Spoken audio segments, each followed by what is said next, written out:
தினம்தோறும் விளக்கேற்ற நல்ல எண்ணெய் இதயம் நல்லெண்ணெய்.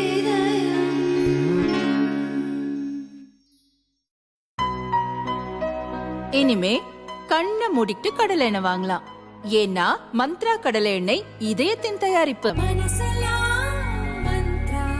டெல்லி ராஜீவ் சவுக் மற்றும் பட்டேல் நகர் மெட்ரோ ரயில் நிலைய சுவர்களில் முதல்வர் அரவிந்த் கெஜ்ரிவாலுக்கு கொலை மிரட்டல் விடுக்கும் வகையிலான வாசகங்கள் எழுதப்பட்டிருந்தன. இது பெரும் பரபரப்பை ஏற்படுத்தியது.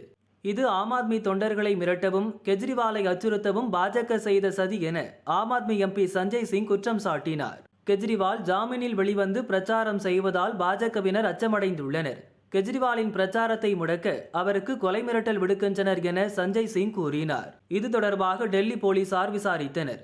மெட்ரோ ரயில் நிலையத்தில் உள்ள சிசிடிவி கேமராவை போலீசார் ஆய்வு செய்து மிரட்டல் வாசகத்தை எழுதிய ஆசாமியை கண்டுபிடித்தனர். கெஜ்ரிவாலுக்கு கொலை மிரட்டல் விடுத்து சுவற்றில் எழுதி வைத்த நபர் 33 வயது அங்கித் கோயல் என்பது தெரிய வந்தது. உத்தரப்பிரதேசத்தில் உள்ள பரேலியைச் சேர்ந்தவர் டெல்லியில் உள்ள வங்கியில் பணியாற்றியதும் தெரிய வந்தது. அங்கித்தை கைது செய்த போலீசார் அவரிடம் விசாரித்தனர். சற்று மனநலம் பாதிக்கப்பட்டிருப்பதாகவும் அவருக்கும் எந்த அரசியல் கட்சிக்கும் தொடர்பில்லை என்றும் டெல்லி போலீசார் கூறினர். கெஜ்ரிவாலை மிரட்ட காரணம் என்ன என தொடர்ந்து விசாரிக்கின்றனர்.